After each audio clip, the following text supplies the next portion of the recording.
የመጽሐፍ ቅዱሳዊ ተወስኖ መወሰን እና ነጻ ፍቃድ ትምህርት የኒቅያ በፊት ቤተ ክርስቲያን አባቶች አመለካከት። የአዲስ ኪዳን ማስረጃ። ወደ እምነት እና ንስሐ ጥሪዎች። የውሳኔ አሰጣጥ ምሳሌዎች። መዝገበ ቃላት ትንታኔ። እንደ ዲያው ፈቃድ እና ፕፋይረሰስ ምርጫ ያሉ ቃላት። ምዕራፍ 3 በተወስኖ መወሰን እና በነጻ ፍቃድ መካከል ያለው ውጥረት።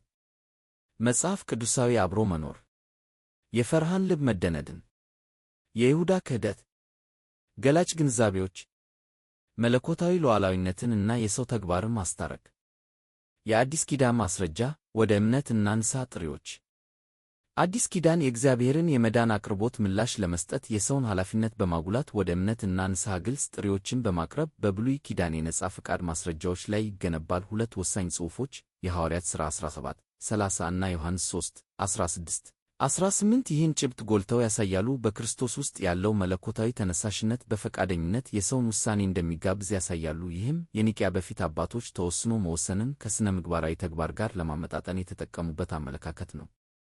የሐዋርያት ሥራ 17:30 እንግዲህ እግዚአብሔር ያለማወቅን ወራት ሳይቆጥር አሁን በየስፍራው ላሉ ሰዎች ሁሉ ንስሐ ይገቡ ዘንድ ያዛል። ከጳውሎስ በአቴንስ በአርዮስፋጎስ ባደረገው ንግግር የተናገረው ይህ ጥቅስ ዓለም አቀፋዊ የንስሐ ጥሪን ያጎላል። የግሪክ ሜዲያኗ ንስሐ መግባት የአስተሳሰብ እና የአቅጣጫ ለውጥን ያመለክታል። ከኃጢአት ወደ እግዚአብሔር ንቁ መመለስ ግሱ ፓረኛው ያዛልኮ መለኮታዊ ሥልጣንን ያስተላልፋል። ነገር ግን የትእዛዙ ዓለም አቀፋዊነት በየስፍራው ላሉት ሰዎች ሁሉ ከየሰው ምላሽ የመስጠት ችሎታን ይገምታል። ከኪ ያለማወቅንክ ወደ አሁን ተጠያቂነት ያለው ለውጥ ንስሐ የሚቻልና አስፈላጊ የሆነበትን በክርስቶስ መምጣት አዲስ ዘመን ይጠቁማል። ለአባቶች እንደ የስችኖስ ማርቲር ይህ መዳን አስፈላጊ የሆነውን ነጻ ፍቃድን ሊያጠናክር ይችላል። የእግዚአብሔር ትእዛዝ ምርጫን እንጂ ግዴታን አያመለክትም። እንደ ጊኖስቲሲዝም ያሉ የውሳኔ አጉል እምነቶችን አለመቀበላቸውንና በሥነ ምግባራዊ ኃላፊነት ላይ ያላቸውን አጽንዖት የሚያንጸባርቅ ነው። ዮሐንስ 3:16-18 በእርሱ የሚያምን ሁሉ የዘላለም ሕይወት እንዲኖረው እንጂ እንዳይጠፋ እግዚአብሔር አንድ ልጁን እስኪሰጥ ድረስ ዓለሙን እንዲሁ ወዶአልና። በእርሱ በሚያምን አይፈረድበትም። በማያምን ግን በአንድ ልጅ በእግዚአብሔር ስም ስላላመነ አሁን ተፈርዶበታል። ኢየሱስ ከኒቆዲሞስ ጋር ባደረገው ውይይት ውስጥ የሚገኘው ይህ ዝነኛ ጽሑፍ እምነትን እንደ ወሳኝ የሰው ተግባር ያቀርባል። የግሪክ ፔስቴግ ያምናል ንቁ ግስ ነው። ውጤቶችን ለማነጻጸር የተደገመ ነው። ለሚያምኑ ሕይወት፣ ለማያምኑ ፍርድ። ዓለም አቀፋዊ መጠኑ ሁሉ የእግዚአብሔርን ፍቅርና አቅርቦት ለሁሉም ያሰፋዋል። ነገር ግን ሁኔታዊ አወቃቀሩ በግለሰብ ምላሽ ላይ የተመሠረተ ነው። ቁጥር 18 ፍርድን ከማመን ውድቀት ጋር ያይዘዋል። የግል ተጠያቂነትን ያጎላል። አባቶች እንደ ኢሪኒዮስ ይህን በመዳን ውስጥ የነጻ ፍቃድ ሚና ማረጋገጫ አድርገው ሊመለከቱት ይችላሉ። እግዚአብሔር መንገዱን ልጁን ያቀርባል፣ ነገር ግን ሰዎች እሱን ለመቀበል መምረጥ አለባቸው። ይህም ከቅድመ ኦግስጢኖስ ስነ መለኮታቸው ጋር የሚስማማ ተስማምቶ ነው። እነዚህ ጽሑፎች በአጠቃላይ እምነትን እና ንስሐን በእግዚአብሔር የማዳን ማዕቀፍ ውስጥ እንደ ፈቃደኛ ተግባራት ያሳያሉ። የሐዋርያት ሥራ 17:30 የንስሐ ጥሪ የሰው የመመለስ ችሎታን ይገምታል። ዮሐንስ 3:16-18 እምነት ላይ ያለው አጽንዖት መዳን በሰው ምርጫ ላይ የተመሠረተ እንጂ በመለኮታዊ ትእዛዝ ብቻ እንዳልሆነ ይቀርጻል። የኒቅያ በፊት አባቶች የእግዚአብሔር ሉዓላዊ ዕቅድ የሰውን ተግባር እንደሚያካትት ለመከራከር እንደዚህ ያሉ ጽሑፎች ተጨማሪ ሊሆን ይችላል። የነጻ ፍቃድ እይታቸውን ለሥነ ምግባራዊና ዘላለማዊ ዕጣ ፈንታ ወሳኝ አድርገው ቀርጸዋል።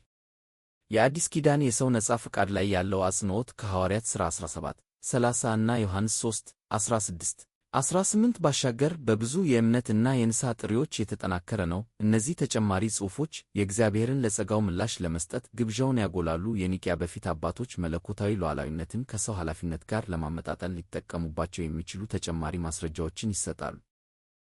የአዲስ ኪዳን የሰው ነጻ ፍቃድ ላይ ያለው አጽንዖት ከሐዋርያት ሥራ 17:30 እና ዮሐንስ 3:16-18 ባሻገር በብዙ የእምነት እና የንስሐ ጥሪዎች የተጠናከረ ነው። እነዚህ ተጨማሪ ጽሑፎች የእግዚአብሔርን ለጸጋው ምላሽ ለመስጠት ግብዣውን ያጎላሉ። የኒቅያ በፊት አባቶች መለኮታዊ ሉዓላዊነትን ከሰው ኃላፊነት ጋር ለማመጣጠን ሊጠቀሙባቸው የሚችሉ ተጨማሪ ማስረጃዎችን ይሰጣሉ። ማርቆስ 1:15 ዘመኑ ተፈጸመ፣ የእግዚአብሔርም መንግሥት ቀርባለች፣ ንስሐ ግቡ፣ በወንጌልም እመኑ። ከኢየሱስ በአገልግሎቱ መጀመሪያ ላይ የተናገረው ይህ አዋጅ ንስሐንና እምነትን የእግዚአብሔር መንግሥት ድርብ ምላሾች አድርጎ ያገናኛል። የግሪክ ሜታኖይድ ንስሐ ግቡ ከእና ፔስቴድ እመኑ ከግዴታዎች ናቸው። እንቁ ውሳኔዎችን ያሳስባል። ሜታኖ የልብ ለውጥን ይጠይቃል። ፔስቴ ደግሞ በምሥራቹ ላይ መታመንን ይጠይቃል። ቀርባለች የሚለው ፈጣንነት ለሁሉም ሰሚዎች ክፍት የሆነ ዕድልን ይጠቁማል። የሰው የመምረጥ ችሎታን ያመለክታል። ለአባቶች እንደ የስችኖስ ማርቲር ይህ ነጻ ፍቃድ የእግዚአብሔርን መንግሥት ለመግባት መሠረታዊ እንደሆነ ሊያጎላ ይችላል። ኢየሱስ ያዛል ነገር ግን አያስገድድም። እውነተኛ እምነት ለሥነ ምግባራዊ ተግባር አስፈላጊ ነው ከሚለው እይታቸው ጋር የሚስማማ ሮሜ 10:9-10 ኢየሱስ ጌታ እንደሆነ በአፍህ ብትመሰክር እግዚአብሔርም ከሙታን እንዳስነሣው በልብህ ብታምን ትድናለህ። በልብ አምኖ ይጸድቃልና በአፍም መስክሮ ይድናልና። ከጳውሎስ እዚህ የመዳንን ቅድመ ሁኔታዎች መመስከርና ማመን በሁኔታዊ አወቃቀር ያያን ብት ከሆመዋድስ መመስከር ከና ፔስቴስ ማመንክ በመጠቀም ይዘረዝራል። ልብ እና አፍ የውስጥ እምነትና የውጭ አገላለጽን ያመለክታሉ። ሁለቱም ፈቃደኛ ተግባራት ናቸው። ትድናለህ የሚለው ተስፋ በእነዚህ ምርጫዎች ላይ የተመሠረተ ነው። የሰውን ኃላፊነት ያጎላል። አባቶች እንደ ኢሪኒዮስ ይህን የእግዚአብሔርን ጸጋ በመቀበል የነጻ ፈቃድ ሚና ማረጋገጫ አድርገው በተጨማሪ ሊመለከቱት ይችላሉ። መዳን ቀርቧል፣ ነገር ግን መቀበል በግለሰቡ ላይ የተመሠረተ ነው። ይህም ዕጣ ፈንታን የሚወስን አጉል እምነትን የሚቃወም ተስማምቶ ነው። ራእይ 3:20 እነሆ በደጅ ቆሜ አንኳኳለሁ። ድምፄን ሰምቶ ደጁን የሚከፍትልኝ ቢኖር ወደ እርሱ እገባለሁ፣ ከእርሱም ጋር እራት እበላለሁ፣ እርሱም ከእኔ ጋር። ከትንሣኤው ክርስቶስ የተላከው ይህ ለሎዶቅያ ቤተ ክርስቲያን የተላከ መልእክት ግልጽ የሆነ ግብዣን ይጠቀማል። የግሪክ ክረዋል አንኳኳለሁ እና የንዋይች የሚከፍት ከምላሽ ለመስጠት ጥሪኛገር ኢየሱስ ይጀምራል፣ ነገር ግን መግባት በሰሚው ተግባር ላይ የተመሠረተ ነው። ሁኔታዊው ከቢኖር ኮያንዲየስ አቅርቦቱን በዓለም አቀፍ ደረጃ ያሰፋዋል። ለመክፈት ከነጻ ምርጫን ይጠይቃል። ለአባቶች እንደ ክሌመንት ዘሮሜ ይህ የእግዚአብሔር ሉዓላዊ ጸጋ የሰውን ተግባር እንደሚጋብዝ እንደማይሽረው በተጨማሪ ሊያሳይ ይችላል። ከተገደደ መዳን አለመቀበላቸው ጋር በሚስማማ ነው። እነዚህ ጽሑፎች ማርቆስ 1:15፣ ሮሜ 10:9-10 እና ራእይ 3:20 የአዲስ ኪዳንን እምነት እና ንስሐን ለመለኮታዊ ተነሳሽነት እንደ ፈቃደኛ ምላሾች መግለጫ ያስፋፋሉ። የኒቅያ በፊት አባቶች የእግዚአብሔር ዕቅድ የሰውን ነጻነት እንደሚያካትት ለማረጋገጥ እንደዚህ ያሉ ጽሑፎች ተጨማሪ ሊሆን ይችላል። የነጻ ፈቃድ ስነ መለኮታቸውን በመፍረስ የአዲስ ኪዳን ማስረጃ የውሳኔ አሰጣጥ ምሳሌዎች የባከነ ልጅ ምሳሌ ሉቃስ 15:11-32 አዲስ ኪዳን ስነ መለኮታዊ እውነቶችን ለማስተላለፍ ምሳሌዎችን ይጠቀማልና የኢየሱስ የባከነ ልጅ ምሳሌ በሉቃስ 15:11-32 ውስጥ የሰው ነጻ ፈቃድ ኃይለኛ ትረካ ሆኖ ይቆማል። ውሳኔ አሰጣጥ ከእግዚአብሔር ጋር ላለው ግንኙነት ማዕከላዊ መሆኑን አጽንዖት ይሰጣል። ይህ ታሪክ በሉቃስ 15 ውስጥ የጠፋ እና መመለስን የሚመለከቱ የሦስት ምሳሌዎች አካል የሰውን ምርጫዎች እና ውጤቶቻቸውን ያሳያል። የኒቅያ በፊት አባቶች በእግዚአብሔር የማዳን ማዕቀፍ ውስጥ የነጻ ፈቃድን እውነታ ለማጉላት የሚችሉ ግሰሴ ምሳሌው የሚጀምረው አንድ ታናሽ ልጅ ርስቱን ሲጠይቅ ነው።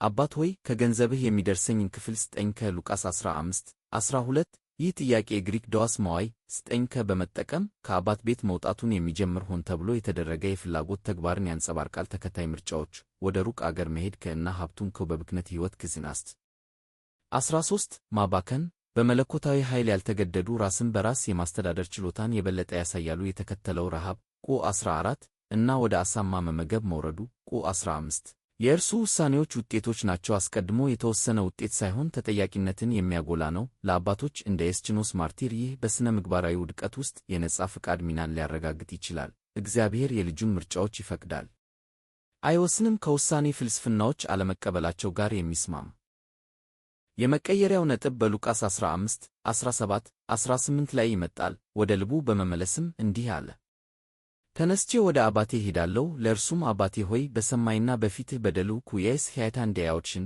ወደ ልቡ በመመለስ የሚለው ሐረግ ራስን መመርመርን ያመለክታልና አናስትስ ተነስቼ ተው ከፖሬሶማይ እሄዳለሁ ጋር ተጣምሮ ንስሐ ለመግባት ፈቃደኛ የሆነ ቁርጠኝነትን ያሳያል። ይህ ያለ አባት ግፊት የመመለስ ውሳኔ እርቅን በመፈለግ የሰውን ተግባር ያጎላል። የአባት ምላሽ እሱን ለመቀበል መሮጥ 20 እና እሱን መመለስ 22-24 መለኮታዊ ጸጋ ምርጫውን እንደሚጠብቅ እንጂ እንደማያስገድድ ያሳያል። አባቶች እንደ ኢሪኒዮስ ይህን እንደ ተስማምቶ ተጨማሪ ሊመለከቱት ይችላሉ። የእግዚአብሔር ፍቅር ቋሚ ነው፣ ነገር ግን መመለስ በልጁ ነጻ መመለስ ላይ የተመሠረተ ነው። የታላቁ ልጅ ምላሽ 25-32 ውስብስብነትን ይጨምራል፣ ምክንያቱም ከማመስገን ይልቅ ቅር መሰኘቱ ምርጫው ነጻነትን የበለጠ ስለሚያሳይ እያንዳንዱ ልጅ ለአባት ያለውን አቋም ይቀርጻል። ለኒቅያ በፊት አባቶች ይህ ምሳሌ ነጻ ፈቃድ ለመዳን ወሳኝ እንደሆነ ሊያጠናክር ይችላል። የእግዚአብሔርን ሉዓላዊነት በሰው ውሳኔ አሰጣጥ ውስጥ እንደ ግብዣ እንጂ እንደ ግዴታ አድርጎ አይደለም። በአዲስ ኪዳን ውስጥ የኢየሱስ ምሳሌዎች ብዙውን ጊዜ የውሳኔ አሰጣጥ ትረካዎችን በመጠቀም የሰውን ነጻ ፈቃድ ያጎላሉ። ከባከነ ልጅ ምሳሌ ባሻገር እነዚህ ተጨማሪ ምሳሌዎች የተሰጠው ምሳሌ ማቴዎስ 25:14-30 እና የሳምራዊው ምሳሌ ሉቃስ 10:25-37 የሰው ኃላፊነት ጭብጥን ያጠናክራሉ። የኒቅያ በፊት አባቶች መለኮታዊ ሉዓላዊነትን ከሰው ተግባር ጋር ለማመጣጠን ሊጠቀሙባቸው የሚችሉ ተጨማሪ ማስረጃዎችን ይሰጣሉ። ማቴዎስ 25 14 30 የተሰጠው ምሳሌ ወደ ሌላ አገር የሚሄድ ሰው ባሪያዎቹን ጠርቶ ያለውን ገንዘብ እንዳደላቸው ይላልና ለአንዱ እንደ ችሎቱ 5 መክሊት፣ ለአንዱ 2፣ ለአንዱም 1 ሰጠኪ። ይህ ምሳሌ ጌታ ከመሄዱ በፊት ተሰጥኦዎችን የግሪክ ታይዋንዳ የገንዘብ አሃድ ሲያከፋፍል ይገልጻል። የባሪያዎቹ ተከታይ ድርጊቶች ነፃ ምርጫዎችን ያንጸባርቃሉ። የመጀመሪያዎቹ ሁለቱ ይነግዳሉ እና መጠናቸውን በእጥፍ ያሳድጋሉ ቁ 16 17 ሦስተኛው ግን ይቀብረዋል ቁ 18 የግሪክ የፖየሲያን አደረገ እና የካርድሲያን አተረፈ በመጀመሪያዎቹ ሁለቱ ሆን ተብሎ የተደረገ ጥረት ያመለክታሉ። በሦስተኛው ሬሽ ነው እና የክራይፕሲያን ደበቀ ኩ ጋር ሲነጻጸር እንቅስቃሴ አልባነትን እንደ ምርጫ ያሳያል። ጌታው ሲመለስ ንቁ የሆኑትን ባሪያዎች ይሸልማል እና ሥራ ፈት የሆነውን ይኮንናል ቁ 21 23 26 30 ውጤቶችን ከውሳኔዎቻቸው ጋር በማያያዝ ለአባቶች እንደ ኤስችኖስ ማርቲር ይህ ለአስተዳደር የነጻ ፈቃድ አስፈላጊነትን ሊያሳይ ይችላል። እግዚአብሔር ያምናል፣ ነገር ግን ሰዎች እንዴት ምላሽ መስጠት እንደሚችሉ ይመርጣሉ። በሥነ ምግባራዊ ተጠያቂነት ላይ ያላቸውን አጽንዖት የሚያንሳል። ሉቃስ 10 25 37 የሳምራዊው ምሳሌ እነሆም አንድ ሕግ አዋቂ ሊፈትነው ተነስቶ መምህር ሆይ የዘላለምን ሕይወት እንድወርስ ምን ላድርግ አለው። ኢየሱስም ሕግን ምን ተጽፎአል? እንዴትስ ታነባለህ አለው። እርሱም መልሶ ጌታ አምላክህን በፍጹም ልብህ፣ በፍጹም ነፍስህም፣ በፍጹም ኃይልህም፣ በፍጹም አሳብህም ውደድ ባልንጀራህንም እንደ ራስህ አለ። ኢየሱስም እውነት መለስ ይህን አድርግ በሕይወትም ትኖራለህ አለው። እርሱም ራሱን ሊያጸድቅ ወዶ ኢየሱስም ባልንጀራዬስ ማን ነው አለው። ኢየሱስም መልሶ እንዲህ አለ፣ አንድ ሰው ከኢየሩሳሌም ወደ ያሪኮ ሲወርድ በወንበዴዎች እጅ ወደቀ። እነርሱም ደግሞ ገፈፉትና ሰሙት፣ በሞትም መካከል ትተውት ሄዱ። አንድ ካህን በዚያ መንገድ ወረደ፣ አይቶትም በሌላው ወገን አልፎ ሄደ። እንዲሁም ደግሞ አንድ ሌዋዊ ወደዚያ ስፍራ መጣ፣ አይቶትም በሌላው ወገን አልፎ ሄደ። አንድ ሳምራዊ ግን ሲሄድ ወደ እርሱ መጣ፣ አይቶትም አዘነ። ይህ ምሳሌ ባልንጀራን ስለ መውደድ ለሕግ አዋቂው ጥያቄ ምላሽ የተነገረው የኃላፊዎችን ምርጫዎች ያነጻጽራል። ካህኑ እና ሌዋዊው በሌላው ወገን አልፈው ሄዱ ከአንቴፓሮድሻን ቁ 31 32 የተጎዳውን ሰው ችላ ለማለት ነፃነታቸውን ተጠቅመዋል። ሳምራዊው ግን ከመጣ ወድፌን ቁ 33 እና አዘነለት ስፖንሽነስት ለመከታ ቁስሎችን ማሰር ለእንክብካቤ መክፈል ቁ 34 35 የግሪክ ግሶች ፈቃደኛ ተነሳሽነትን ያጎላሉ። የኢየሱስ ትእዛዝ ሂድ አንተም እንዲሁ አድርግ ከቁ 37 ሰሚው ርኅራኄን የመምረጥ ችሎታ እንዳለው አባቶች እንደ ኢሪኒዮስ ይህን የሥነ ምግባር ዕጣ ፈንታን የሚቀርጽ ነጻ ፈቃድ አድርገው ሊመለከቱት በተጨማሪ ይችላሉ። የእግዚአብሔር ፈቃድ ድርጊትን የሚጋብዝ እንጂ የሚያስገዳይ። እነዚህ ምሳሌዎች ማቴዎስ 25 14 30 እና ሉቃስ 10 25 37 የአዲስ ኪዳንን የውሳኔ አሰጣጥን በውጤቶች እንደ ነጻ ተግባር መግለጫ ያስፋፋሉ። በእግዚአብሔር ማዕቀፍ ውስጥ የሰውን ተግባር ያጠናክራሉ።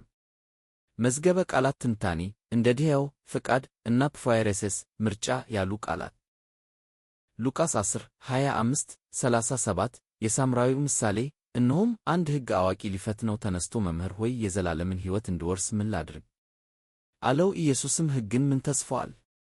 እንዴትስ ታነባለህ አለው። እርሱም መልሶ ጌታ አምላክህን በፍጹም ልብህ፣ በፍጹም ነፍስህም፣ በፍጹም ኃይልህም፣ በፍጹም አሳብህም ውደድ ባልንጀራህንም እንደ ራስህ አለ። ኢየሱስም እውነት መለስ ይህን አድርግ በሕይወትም ትኖራለህ አለው። እርሱም ራሱን ሊያጸድቅ ወዶ ኢየሱስም ባልንጀራዬስ ማን ነው አለው። ኢየሱስም መልሶ እንዲህ አለ፣ አንድ ሰው ከኢየሩሳሌም ወደ ያሪኮ ሲወርድ በወንበዴዎች እጅ ወደቀ። እነርሱም ደግሞ ገፈፉትና ሰሙት፣ በሞትም መካከል ትተውት ሄዱ። አንድ ካህን በዚያ መንገድ ወረደ፣ አይቶትም በሌላው ወገን አልፎ ሄደ። እንዲሁም ደግሞ አንድ ሌዋዊ ወደዚያ ስፍራ መጣ፣ አይቶትም በሌላው ወገን አልፎ ሄደ። አንድ ሳምራዊ ግን ሲሄድ ወደ እርሱ መጣ፣ አይቶትም አዘነ።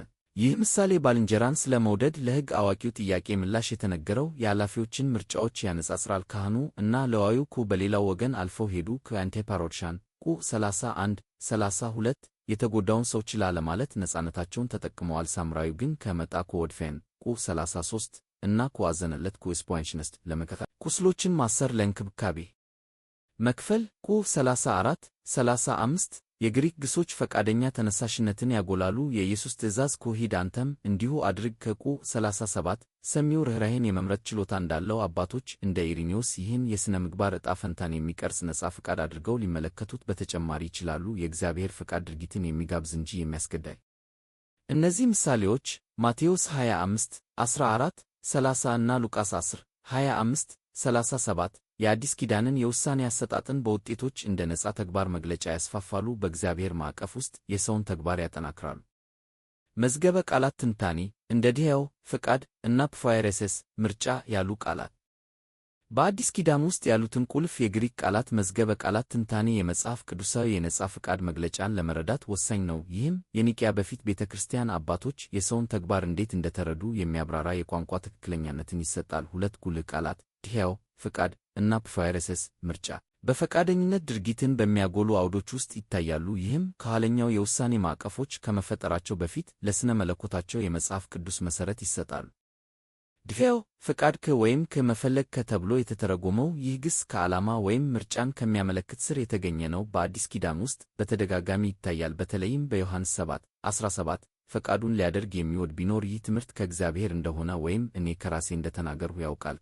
እዚህ ድሄው ከእግዚአብሔር ፍቃድ ጋር ለመጣጣም ሆን ተብሎ የተደረገ ዓላማን ያመለክታል። የእውነትን ዕውቀት እንደ ግላዊ ፍቃድ ሁኔታ ይቀርጻል። በማቴዎስ 26:39 ላይ ኢየሱስ ከአባቴ ሆይ ቢቻልስ ይህ ጽዋ ከእኔ ይለፍ፣ ነገር ግን እኔ እንደምወደው ሳይሆን አንተ እንደምትወደው ይሁን ብሎ ይጸልያል። በኢየሱስ ፍላጎትና መገዛት መካከል ያለውን ንጽጽር ድሄውን ለእግዚአብሔር በመገዛት እንኳን እንደ ነጻ ምርጫ አገላለጽ ያጎላል። የቃሉ ተለዋዋጭነት ለሰውና ለመለኮታዊ ፍቃድ ጥቅም ላይ የዋለው ለምሳሌ 1 ጢሞቴዎስ 2:4 እግዚአብሔር ከሰዎች ሁሉ እንዲድኑ ይፈልጋል። ለሰውነት ውስጣዊ የሆነ የመምረጥ ችሎታን ይጠቁማል። ለአባቶች እንደ ኤስችኖስ ማርቲር ድሄዋ የሥነ ምግባር እና መንፈሳዊ ውሳኔዎች አስፈላጊ የሆነውን ነጻ ፍቃድን ሊያጎላ ይችላል። ሰዎች አውቶማታ ሳይሆኑ ለእግዚአብሔር ጥሪ ምላሽ መስጠት የሚችሉ ወኪሎች ናቸው የሚለውን ክርክራቸውን ይደግፋል። ፕሮይሬስስ ምርጫ ወይም ሆን ተብሎ የተደረገ ዓላማ ከማለት የሆነው ይህ ስም ፕራው በፊት እና አይረህስ መውሰድ ወይም መምረጥ ያዋህዳል። ይህም አስቀድሞ የታሰበ ውሳኔን ያመለክታል። ብዙም ያልተለመደ ቢሆንም በሐዋርያት ሥራ 11:23 ላይ በግስ መልክ ፕራይሪዮማይ ላይ ይታያል። እርሱም መጥቶ የእግዚአብሔርን ጸጋ ባየ ጊዜ ደስ አለው፣ በጽኑ ልብም በጌታ ጸንተው እንዲኖሩ ሁሉን መከራቸው። ተዛማጁ ፕራይሬሴስ በፍልስፍና አውዶች ለምሳሌ አርስቶትል ውስጥ ይገኛልና እንደ 2 ቆሮንቶስ 9:7 ባሉ ቀደምት ክርስቲያኖች ተቀባይነት አግኝቷል። እያንዳንዱ በልቡ እንዳሰበ ይስጥ፣ በጅዘን ወይም በግድ አይደለም፣ እግዚአብሔር በደስታ የሚሰጠው ነው። ይህ የግዴታ ሳይሆን በፈቃደኝነት ራስን በራስ የሚወስን የመስጠት ተግባርን ያንጸባርቃል። ለአባቶች እንደ ኢሪኔዎስ ፕፋይሬሴስ ሰዎች በእምነት ወይም በሥነ ምግባር የሚጠቀሙበትን አስቀድሞ የታሰበ ነጻነትን ሊያመለክት ይችላል። እንደ ያዴቻሴዎስ ባሉ ቃላት ከተገለጸው እይታቸው ጋር የሚስማማ ምርጫ ሰውን ከውሳኔ ኃይሎች ይለያል።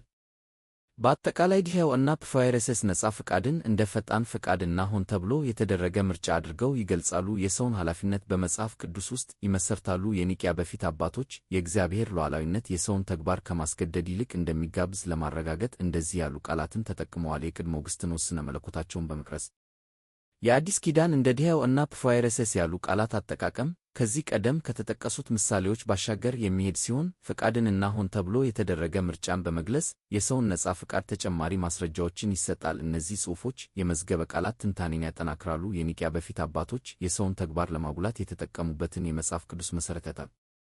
ማርቆስ 3:13 ድሄው ወደ ተራራም ወጥቶ የወደዳቸውን ጠራቸው፣ ወደ እርሱም ሄዱ። ከዚህ ድሄው ኢየሱስ የ12ቱን ሐዋርያት ምርጫ ይገልጻል። ሉዓላዊ ፈቃዱን ያጎላል። ድሄውን ያልተሟላ ጊዜ ሆን ተብሎ የተደረገ ዓላማን ያመለክታል። ሆኖም የሐዋርያት ምላሽ ወደ እርሱም ሄዱ ከወድሻን ምንም አይነት ግዴታ እንደማይጠቁም በፈቃደኝነት መቀበላቸውን ያመለክታል። በራእይ 22:17 ላይ ከመንፈስና ሙሽራይቱ ና ይላሉ የሚሰማም እንዲሁ ይበልና የተጠማም ይምጣ፣ የሚወድም የሕይወትን ውሃ በነጻ ይውሰድ። ከድሻው ወደ ሰው ፍቃድ ይቀየራል። ግብዣው ዓለም አቀፋዊ ነውና ድሄውን ክፍል የሚወድ መዳንን መውሰድን እንደ ነጻ ተግባር ይቀርጻል። ለአባቶች እንደ ዩስጢኖስ ማርቲር ይህ ድርብ አጠቃቀም መለኮታዊ ፍቃድ እንደሚጀምር የሰው ፍቃድ ደግሞ ምላሽ እንደሚሰጥ ሊያረጋግጥ ይችላል። ከውሳኔ ይልቅ የተስማምቶን እይታቸውን ይደግፋል።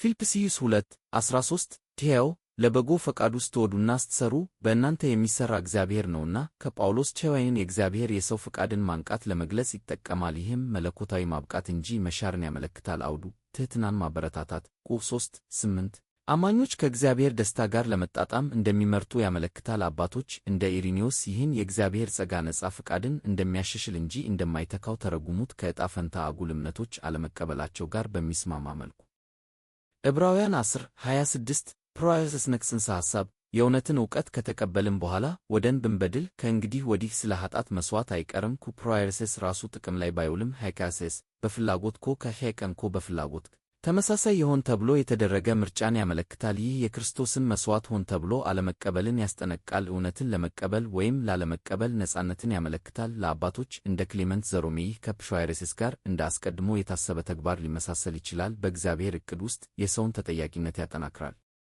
እነዚህ ጽሑፎች ማርቆስ 3 13 ራእይ 22 17 ፊልጵስዩስ 2 13 እና ዕብራውያን 10 26 የዲሄዋና እንደ ፕሾይሬሲስ ያሉ ተዛማጅ ጽንሰ ሐሳቦችን የትርጓሜ ክልል ያስፋፋሉ። ፍቃድን እና ምርጫን እንደ ዕንቁ ፈቃደኛ ፋኩልቲዎች ያሳያሉ። የኒቅያ በፊት አባቶች የእግዚአብሔር ሉዓላዊነት የሰውን ተሳትፎ እንደሚጋብዝ እንጂ እንደማያስገድድ ለመከራከር እንደዚህ አይነት ቋንቋ ተጨማሪ ሊሆን ይችላል።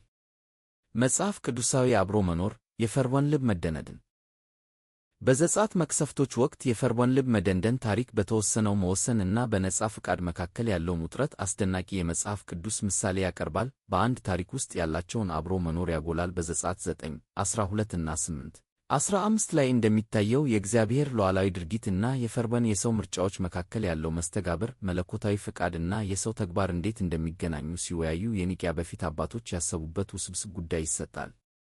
ዘጸአት 9 12 እግዚአብሔርም የፈርዖንን ልብ አደነደነ፣ እግዚአብሔርም ለሙሴ እንደተናገረ አልሰማቸውም። ይህ ቁጥር ከስድስተኛው መቅሰፍት ቁስሎች በኋላ የሚከሰት የፈርዖንን ግትርነት በግልጽ ለእግዚአብሔር ይሰጣል። በፒኤል ግንድ ውስጥ ያለው የዕብራይስጥ ሲያቁ አደነደነ የፈርዖን እስራኤልን እንዳይለቅ ያለውን ቁርጠኝነት የሚያጠናክር ከፍተኛ መለኮታዊ ድርጊትን ያመለክታል። ከእግዚአብሔር እንደተናገረ የሚለው ሐረግ ከዚህ ጋር በዘጸአት 7 3 4 ላይ ካለው የእግዚአብሔር ቀደምት መግለጫ ጋር ያገናኘዋል። የፈርዖንን ልብ አደነድናለሁ፣ እጄንም በግብፅ ላይ እዘረጋለሁ። ይህም አስቀድሞ የተወሰነ ዓላማን ያመለክታል፣ የእግዚአብሔርን ኃይል ማሳየት እና እስራኤልን ማዳን። ዘጸአት 9 16 ለአባቶች እንደ ኢሪኒዮስ ይህ ለመዳን ግብ ክስተቶችን የሚያስተባብር መለኮታዊ ሉዓላዊነትን ሊያንጸባርቅ ይችላል። ተወስኖ መወሰንን እንደ የእግዚአብሔር አጠቃላይ ዕቅድ ይጠቁማል።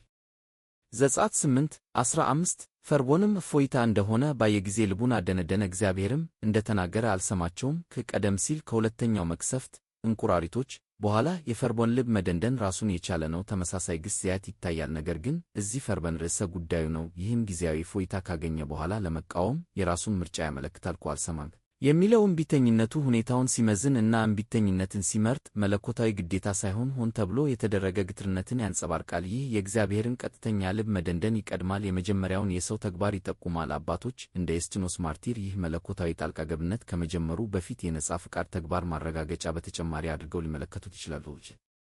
ምግባር ኃላፊነት አለባቸው ከሚለው እይታቸው ጋር በሚስማማ መልኩ አብሮ መኖሩ በመቅሰፍቱ ታሪክ ውስጥ በሙሉ ግልጽ ነው። ፈርዖን ቀደም ባሉት አጋጣሚዎች የራሱን ልብ ያደነድናል። ለምሳሌ 7 13 8 32 በኋላ ላይ እግዚአብሔር ንቁ ሚና ይጫወታል። ለምሳሌ 10 1 11 10 ይህ ሂደት እግዚአብሔር የፈርዖንን በነጻ የተመረጠ ዝንባሌን የሚያጠናክር ሊሆን ይችላል። ከመጀመሪያው ፈቃዱን ከመሻር ይልቅ የማያቋርጥ ዓመፅ በኋላ ፍርድን መስጠት ለኒቅያ በፊት አባቶች ይህ የተስማምቶን ምሳሌ ሊሆን ይችላል። የእግዚአብሔር አስቀድሞ የተወሰነ ዓላማ የእስራኤል መውጣት በፈርዖን ፈቃደኛ ተቃውሞ ይገለጣል፣ በመለኮታዊ ክብር ያበቃል። የቅድመ ኦግስጢኖስ ስነ መለኮታቸው ዕጣ ፈንታን የሚወስን አጉል እምነትን ውድቅ እያደረጉ የእግዚአብሔርን የመጨረሻ ቁጥጥር እያረጋገጡ ይህን ሚዛን ተጨማሪ አጽንዖት ሊሆን ይችላል። በፈርዖን ልብ መደንደን የተመሰከረው በተወሰነው መወሰን እና በነጻ ፍቃድ መካከል ያለው ውጥረት መለኮታዊ ድርጊት እና የሰው ምርጫ በሚገናኙባቸው ሌሎች የመጽሐፍ ቅዱስ ትረካዎች ውስጥ ተመሳሳይነት ያገኛል። እነዚህ ተጨማሪ ምሳሌዎች በዘፍጥረት 45 5 8 ውስጥ የዮሴፍ ወንድሞች እና በኢሳይያስ 63 17 ውስጥ የእስራኤል የአብሮ መኖር ጭብጡን ያስፋፋሉ። የኒቅያ በፊት አባቶች ይህን ስነ መለኮታዊ ሚዛን ለመዳሰስ ሊጠቀሙባቸው የሚችሉ ተጨማሪ ማስረጃዎችን ይሰጣሉ። ዘፍጥረት 45 5 8 አሁንም ወደዚህ በመሸጣችሁ አትዘኑ፣ አትጩም፣ እግዚአብሔር ሕይወትን ለማዳን ከእናንተ በፊት ሰድዶኛልና እግዚአብሔር ብዙ ሕዝብ እንዲተርፍላችሁ ሰድዶኛልና እንግዲህ ወደዚህ የላካችሁኝ እናንተ አይደላችሁም እግዚአብሔር ነው እንጂ። ዮሴፍ በወንድሞቹ ተሽጦ ለባርነት ለተሰጠ ዘፍጥረት 37 28 ወንድሞቹን ያነግራል። በቅናት የተነሳ ተግባራቸው ኩነ 37 11 ክፉ ዓላማ ያለው ነጻ ምርጫ ነበር። ሆኖም ዮሴፍ በግብፅ መገኘቱን ለእግዚአብሔር ሉዓላዊ ዓመሰ ሰደደ። ከሦስት ጊዜ መለኮታዊ አቅጣጫን ያጎላል። አብሮ መኖሩ አስደናቂ ነው። የወንድሞች ሆን ተብሎ የፈጸሙት ኃጢአት 37 18 20 በረሃብ ጊዜ ሕይወትን ለማዳን ከእግዚአብሔር አስቀድሞ ከተወሰነው ዕቅድ 45 7 ጋር ይጣጣማል። ለአባቶች እንደ ኢሪኒዮስ ይህ እግዚአብሔር የሰውን ተግባር በማዳን ዲዛይን ውስጥ ሲሸምን ሊያሳይ ይችላል። ነጻ ፍቃድን አለመሻር ነገር ግን ውጤቶቹን ማስተካከል። ይህም የፈርዖን ተቃውሞ የእግዚአብሔርን ክብር ለማገልገል ካለው ተስማምቶ ጋር ተመሳሳይ ነው። ኢሳይያስ 63:17 እግዚአብሔር ሆይ እንዳንፈራህ ከመንገድህ ለምን ታስታናለህ? ልባችንንስ ለምን ታደነድናለህ? ስለ ባሪያዎችህ ተመለስክ። በግዞት ወቅት ከእስራኤል የቀረበው ይህ ሐዘን መሳሳታቸውን ለእግዚአብሔር ይሰጣል። ታስታችናለህ እና ታደነድናለህ መለኮታዊ ምክንያትን ያመለክታሉ። ሆኖም አውዱ የእስራኤል የማያቋርጥ ጣዖት አምልኮ ለምሳሌ ኢሳይያስ 1:2-4 የራሳቸውን መንገድ መርጠዋልና ኢሳይያስ 66:3 ቀደም ሲል የነበረውን የሰው ዓመፅ ያሳያል። እንደ ፈርዖን የእግዚአብሔር ልብ መደንደን ከነጻ እምቢተኝነታቸው በኋላ መንገዳቸውን የሚያጠናክር የፍርድ ተግባር ነው።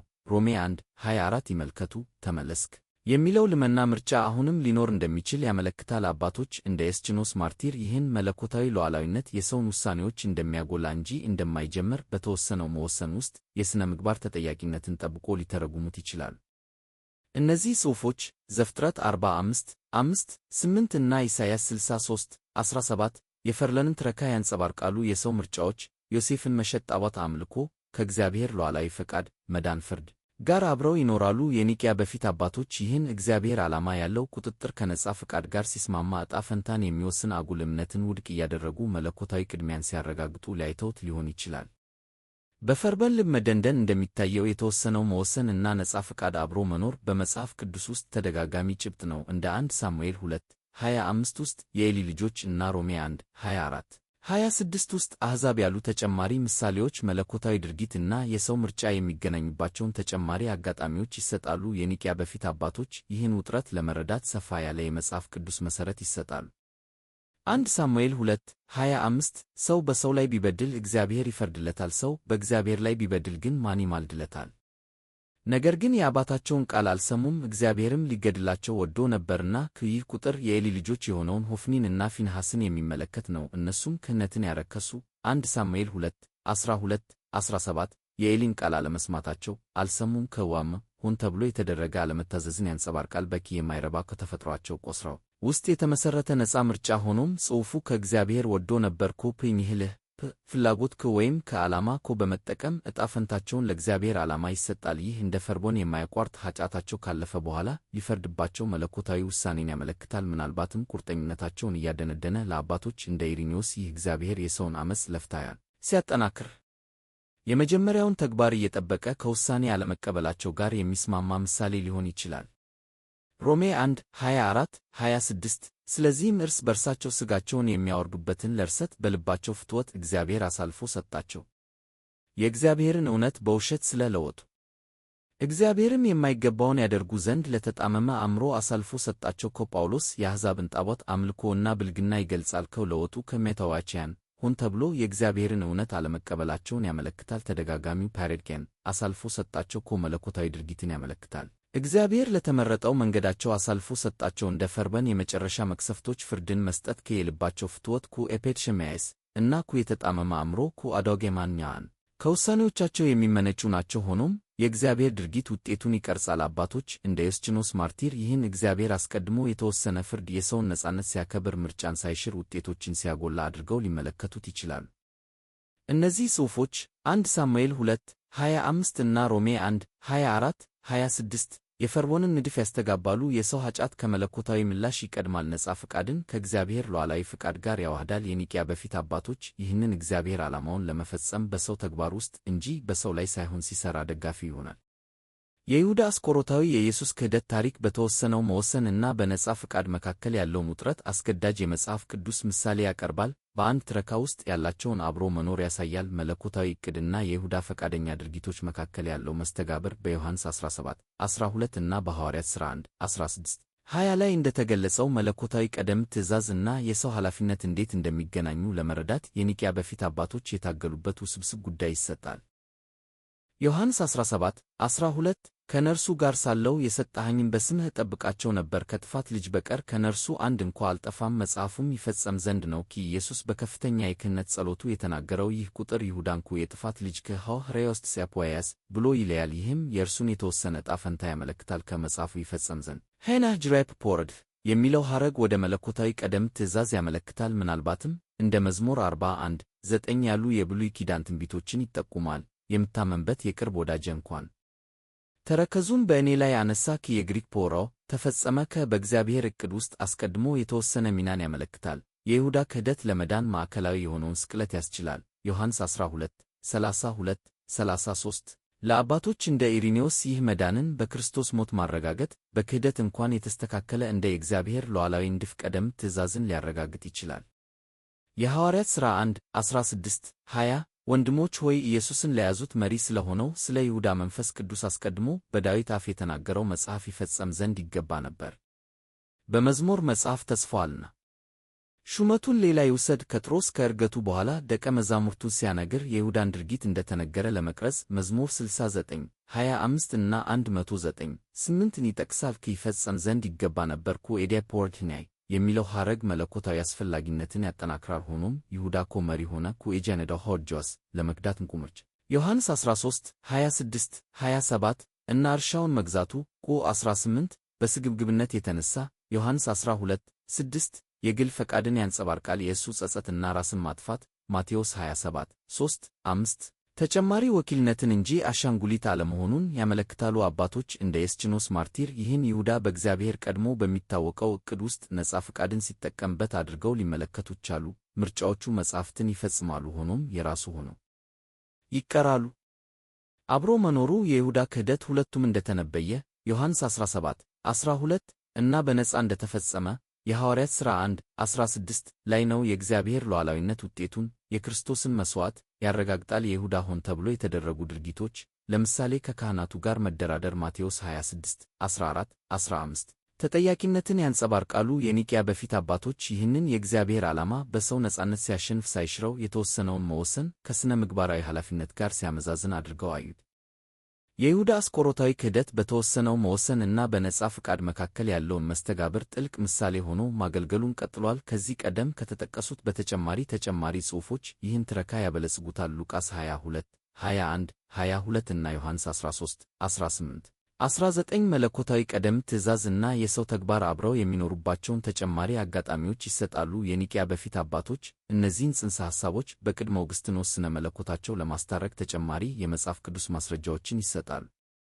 ሉቃስ 22 21 22 ነገር ግን እነሆ እኔን አሳልፎ የሚሰጠኝ እጅ ከእኔ ጋር በማዕድ ላይ ናት። የሰው ልጅ እንደተወሰነው ይሄዳል፣ ነገር ግን በእርሱ አሳልፎ ለሚሰጠው ሰው ወዮለት። ኢየሱስ በመጨረሻው ወራት ላይ የተናገረው ይህ ጽሑፍ ከማቴዎስ 26 ጋር ይመሳሰላል፣ ነገር ግን በተለየ አጽንዖት እንደተወሰነው ከቂያዴታው ኅራይስመናን ሆረ መወሰን ይጠቀማል። ከፕራውራዬ ቀደም ብሎ መወሰን ጋር የተያያዘ ቃል ለኢየሱስ ሞት የተስተካከለ መለኮታዊ ዕቅድን ያመለክታል። ምናልባትም እንደ ኢሳይያስ 53 ወይም መዝሙር 22 ባሉ ትንቢቶች ውስጥ የተመሠረተ ነው። የግሪክ ፓራዲዶቢያ አሳልፎ ይሰጣል የይሁዳን ሚና ይለያል። ሆኖም ለዚያ ሰው ወዮለት ከአማይድ አንትርፔኬን በእርምጃው ውስጥ ያለውን ነጻ ምርጫውን በመጠቆም ተጠያቂ ያደርገዋል። ሉቃስ 22 3 6 ይመልከቱ። ይሁዳ ካህናቱን የሚፈልግበት ከእኔ ጋር በማዕድ ላይ የሚለው ፈጣንነት የይሁዳን ንቁ ተሳትፎ ያጎላል። ለአባቶች እንደ ኢሪኔዎስ ይህን የተወሰነውን መወሰን እንደ የእግዚአብሔር የማዳን ዓላማ መስቀሉ በይሁዳ ፈቃደኛ ክህደት የተፈጸመ ሉዓላዊነትን ከሰው ኃላፊነት ጋር በማዋሃድ ሊገልጽ ይችላል።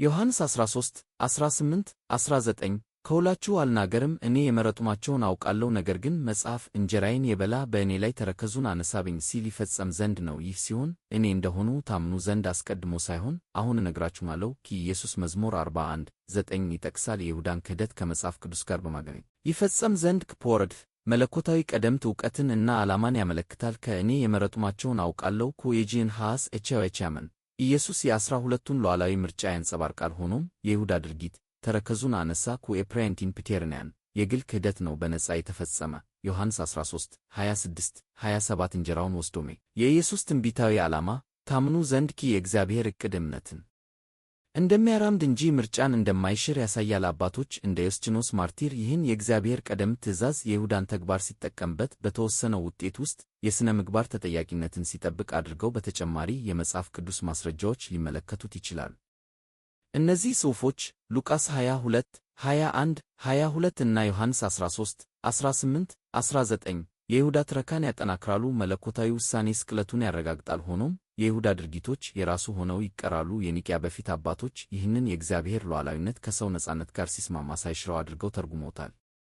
ገላጭ ግንዛቤዎች መለኮታዊ ሉዓላዊነትን እና የሰው ተግባርን ማስታረቅ ሮሜ 9 11 የእግዚአብሔርን የእስራኤልን ምርጫና በአዳኝነት ታሪክ ውስጥ የአሕዛብን መካተት በመታገል በመለኮታዊ ሉዓላዊነትና በሰው ተግባር መካከል ያለውን ውጥረት ከጳውሎስ በጣም ጥልቅ ሕክምናዎች አንዱ ሆኖ ይቆማል። ይህ ጽሑፍ እነዚህን ጽንሰ ሐሳቦች ለማስታረቅ ገላጭ ግንዛቤዎችን ይሰጣል። ይህም ኦግስጢኖስ በኋላ በመለኮታዊ ውሳኔ ላይ ከማተኮሩ በፊት የኒቅያ በፊት አባቶች የተወሰኑ እና ነፃ ፈቃድን የሚያመዛዝን ስነ መለኮትን ለመግለጽ የተሰማሩበት ፈተና ነው። ሮሜ 9 በምርጫ ውስጥ ሉዓላዊነት ጳውሎስ እንደ ያዕቆብ እና ኤሳው ያሉ ምሳሌዎችን በመጠቀም በእግዚአብሔር ሉዓላዊ ምርጫ ይጀምራል። ገና ሳይወለዱ መልካም ወይም ክፉ ምንም ሳያደርጉ ታላቁ ለታናሹ ይገዛለታል ተባለ። 9 11 12 የግሪክ የኮዋግ ምርጫ ከእና ፕሮቴሴስ ዓላማ ከሰው ብቃት ነፃ የሆነውን የእግዚአብሔርን ተነሳሽነት ያስገነዝባሉ። ከሚጠራው ፍቃድ በቀር ከሥራ የተነሳ አይደለም። ከ9 11 የፈርዖን ልብ መደንደን 9 17 18 ስለዚህም ኃይሌን በአንተ ገፍ የምምረውን እምራለሁ ይህን ያጠናክራል። ዲሻው እምራለሁ መለኮታዊ መብትን በማጉላት ሆኖም ጳውሎስ የሰውን ተቃውሞ ይጠብቃል። ገና ለምን ይወቅሳል? ፈቃዱንስ የሚቃወም ማን ነው? 9 19 ተግባር አሁንም ጠቃሚ እንደሆነ ይጠቁማል። ለአባቶች እንደ ኢሪኒዮስ ይህ የተወሰነውን መወሰን እንደ የእግዚአብሔር ዓላማ ያለው ዕቅድ፣ ለምሳሌ የእስራኤል ሚና የምርጫን አሉታዊነት ሳይሆን ሊያጎላ ይችላል። ሮሜ 10 በምላሽ ውስጥ ተግባር ምዕራፍ 10 ትኩረቱን ወደ ሰው ኃላፊነት ይለውጣል። ኢየሱስ ጌታ እንደሆነ በአፍህ ብትመሰክር እግዚአብሔርም ከሙታን እንዳስነሳው በልብህ ብታምን ትድናለህና። 10 9 ግሶቹ ሆማዋግስ መመስከር እና ፔስቴስ ማመን እንቁ ሁኔታዊ ድርጊቶች ናቸው። ያንኬብት ከነጻ ፈቃድን ያመለክታሉ። ጳውሎስ የእስራኤል ለእግዚአብሔር ቅንዓት አላቸው እንጂ እንደ ዕውቀት አይደለምና። 10 2 ይህንንም በሥራ 10 3 ጽድቅን ለመፈለግ ምርጫቸው እንጂ በመለኮታዊ ግዴታ ምክንያት እንዳልሆነ ይገልጻል። ዓለም አቀፋዊ ጥሪ የጌታን ስም የሚጠራ ሁሉ ይድናልና። 10 13 ምላሽን ይጋብዛል። አባቶች እንደ ዮስጢኖስ ማርቲር ይህን የሰው ተግባር የእግዚአብሔርን አቅርቦት ሲቀበል ከሉዓላዊነት ጋር ሲስማማ አድርገው ሊመለከቱት ይችላሉ። ሮሜ 11 በእግዚአብሔር ዕቅድ ውስጥ ስምምነት ምዕራፍ 11 እነዚህን ያስታርቃል። እግዚአብሔር አስቀድሞ ያወቃቸውን ሕዝቡን አልጣላቸውም። 11 2 ፕሮይጂን ምርጫን እያረጋገጠ ሆኖም በነርሱ በደል ለአሕዛብ መዳን ሆነ። 11 11 የሰው ድርጊቶች የእስራኤል አለመቀበል የእግዚአብሔርን ዓላማ ሲያገለግሉ ያሳያል። በጸጋ የተመረጡት ቀሪዎች ከ11 5 ሉዓላዊነትን ያንጸባርቃሉ። የቀሩት ግን ደነደኑ። 11 7 አለማመናቸውን ይከተላል። 10 21 የማይታዘዙና የሚቃወሙ የጳውሎስ ምስጋና የእግዚአብሔር ባለጠግነትና ጥበብ ዕውቀቱም ምን ያህል ጥልቅ ነው። 11 33 ይህን ምስጢር ያከብራል። አባቶች እንደ ክሌመንት ዘሮሜ ይህን የእግዚአብሔር ጥበብ የተሞላበት ዝግጅት ነፃ ምርጫዎችን ለመዳን ሲጠቀምበት አድርገው በተጨማሪ ሊተረጉሙት ይችላሉ። ሮሜ 9 11 ሉዓላዊነትን የእግዚአብሔር ምርጫ እና ተግባርን የሰው ምላሽ ያስታርቃል። የተወሰነውን መወሰን ነፃ ፈቃድን ከሚሽር ይልቅ የሚያካትት ዓላማ ያለው ንድፍ አድርጎ ያቀርባል። የኒቅያ በፊት አባቶች የጠበቁት ሚዛን ሮሜ 9 11 መለኮታዊ ሉዓላዊነትን እና የሰው ተግባርን ለማስታረቅ ጠንካራ ማዕቀፍ ይሰጣል እና እንደ ኤፌሶን 2 8 10 እና ዮሐንስ 6 37 40 ያሉ ተጨማሪ የአዲስ ኪዳን ጽሑፎች ይህን ጭብጥ ያበለጽጉታል። እነዚህ ጽሑፎች የእግዚአብሔር ቀደምት ፈቃድ ከሰው ኃላፊነት ጋር እንዴት አብሮ እንደሚኖር ገላጭ ግንዛቤዎችን ይሰጣሉ። የኒቅያ በፊት አባቶች በቅድመ ኦግስጢኖስ ስነ መለኮታቸው ውስጥ ያሰቡባቸውን ተጨማሪ ምሳሌዎችን ይሰጣሉ። ኤፌሶን 2 8 10 ጸጋው በእምነት አድኗችኋልና ይህም የእግዚአብሔር ስጦታ ነው እንጂ ከእናንተ አይደለም፣ ማንም እንዳይመካ ከሥራ የተነሣ አይደለም፣ እኛ ለመልካም ሥራ ተፈጥረናልና። ከዚህም በፊት እግዚአብሔር ያዘጋጀውን ሥራ በእርሱ እንድንመላለስ በክርስቶስ ኢየሱስ ተፈጥረናል። ከጳውሎስ በጸጋ ከያሬድ እና የእግዚአብሔር ስጦታ ድፋን ታምቲያ ሉዓላዊነትን ያጎላል። መዳንን እንደ የእግዚአብሔር ተነሳሽነት ያስገነዝባል። ሴስሜኖይ ፍጹም ክፍል አድኗችኋል የተጠናቀቀ መለኮታዊ ድርጊትን ያመለክታል። ከዚህም በፊት ያዘጋጀውን ፕሮቶይኔሴን የሚለው ሐረግ ከፕራውራይ ጋር በመመሳሰል ከቅድመ ውሳኔ ጋር ይጣጣማል። እግዚአብሔር መልካም ሥራዎችን እንደሚያዝ ሆኖም በእምነት ኩዲያፔስ የሰውን ተግባር ያስተዋውቃል። ፔስዴስ እምነት ጸጋን የሚቀበልበት መንገድ ነው። ምላሽን ያመለክታል። በእርሱ እንድንመላለስ ፔሬፔርስሜን ንቁ ተገዥን ይጠቀማል። ይህም በፈቃደኝነት ተሳትፎን ያመለክታል። ለአባቶች እንደ ኢሪኒዮስ ይህን የእግዚአብሔርን ሉዓላዊ ስጦታ ከሰው ምርጫ ጋር ሊያስማማ ይችላል። መዳን በመለኮት የተሠራ ነው፣ ነገር ግን እምነትና ሥራዎች በእግዚአብሔር ዕቅድ ውስጥ ነፃ ተግባርን ያንጸባርቃሉ። ዮሐንስ 6 37 40 አብ የሚሰጠኝ ሁሉ ወደ እኔ ይመጣል፣ ወደ እኔም የሚመጣውን ከቶ ከእኔ አላወጣውም። ይህን ያየውን ሁሉ የሰጠኝን ከእርሱ እንዳላጣ ከሰደደኝ ከአባቴ ፍቃድ ነው። ልጅንም አይቶ በእርሱ የሚያምን ሁሉ የዘላለም ሕይወት እንዲኖረው ነው። ኢየሱስ ሉዓላዊነትን እና ተግባርን ያለምንም እንከን ያዋህዳል። ከአብ የሚሰጠኝ ሁሉ ከፒያን ሆው ዴድዜም መዋይ እና የሰጠኝን ከዴድኬም መዋይ መለኮታዊ ምርጫን ያንጸባርቃሉ። ሉዓላዊ አሳልፎ መስጠት ጌድማይ ሆኖም ወደ እኔ የሚመጣውን ታንረሾሜናን እና በእርሱ የሚያምን ፒያስ ሆው ፔስቲያን ንቁ ክፍሎችን ይጠቀማሉ። ይህም የሰው ተነሳሽነትን ያመለክታሉ። መምጣት እና ማመን ምርጫዎች ናቸው። የአባት ከፍቃድ ኮድሼውማያ ውጤቱን ያረጋግጣል። ሆኖም ግብዣው ክፍት ነው ለአባቶች እንደ ኤስችኖስ ማርቲር። ይህን የእግዚአብሔር አስቀድሞ የተወሰነ ዓላማ የተመረጡትን መጠበቅ ከነጻ ምላሽ እምነት ጋር ሲስማማ ግዴታን ውድቅ ሲያደርገው በተለይ ሊመለከቱት ይችላሉ።